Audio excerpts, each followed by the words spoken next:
Get my game face on. Ready? There we go.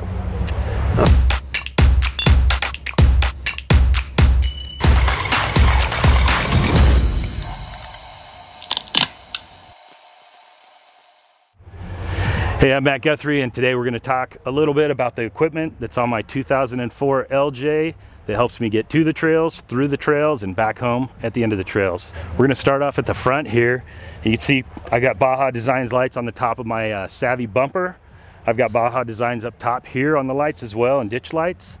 And you look at the Warn 9.0 RC, really lightweight winch, fast. I try not to use that. And I'm working on the, I have the Factor 55 Ultra Hook and the rope guard here.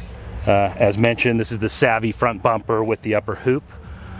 As we work our way around, obviously I've got the anti-rock front sway bar here. Helps keep the axles and tires on the ground where they're supposed to be. I went with the King coilover shocks. Kind of did a custom. I stretched the front just a little bit, as well as the back. When we get back there, I'll show you that.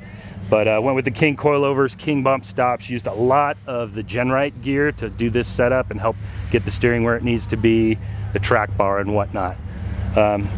Speaking of Genrite, I do have the Genrite aluminum high fenders here.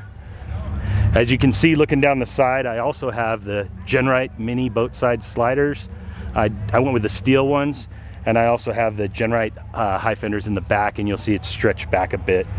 Can't say enough about the Nitto Trail Grappler 40-inch tires on my KMC Machete wheels. Things are amazing. Underneath it, I went with the Curry axles. I have the 60 in the front. We'll get to the back, you'll see the big pumpkin. It's a 70 in the back, and never gonna have a problem with that. As far as the way I set up my suspension, I started with the Savvy mid-arm kit, and then with the stretch, push the back end backwards, the front end forwards just a little, so it's a custom setup. Can't say enough about this top. Everybody loves or hates this top. It's an American Convoy. If you haven't seen it before, a guy out of Arizona started making these. He's an LJ lover, and he made a few of them, and he's having a hard time making more, but love this thing. It goes with my half doors, and you'll see the Bulldog Manufacturing uppers on the half doors here. Really love those. I went ahead and put the rear anti-rock sway bar in here as well. When I did that, RockJock custom bent the arms for me, both the front and the rear, do the custom setup. They work amazing. I also use the Johnny joints on both ends of my upper and lower control arms.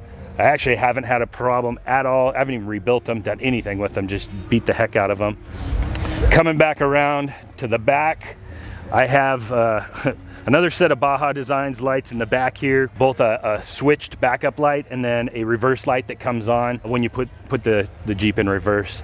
The roll cage inside here, never want to use that, but that's one of the original Poison Spider from back in the Larry McRae days. Love that thing, it works great, it's been in there. It hauls a lot of things, including hats. This is the Savvy rear bumper as well, matches the front. I went ahead and cut in those Baja Design lights. Those are my backup lights. Savvy aluminum skid for the stock gas tank on here. We talked a little bit about the anti-rock rear. I do have the same 2.5-inch King coilovers, remote reservoir, adjustable on the rear with the King bump stops. I did change out to these smaller round mirrors. I like the looks of them. They get out of the way. You can push them out of the way if you get in a tight spot as well. My steering on this thing, I have the PSC hydraulic ram assist. Pushes the 40-inch tires around just fine. Don't have any issues at all. And this is my 2004 Jeep LJ stretched in a nutshell.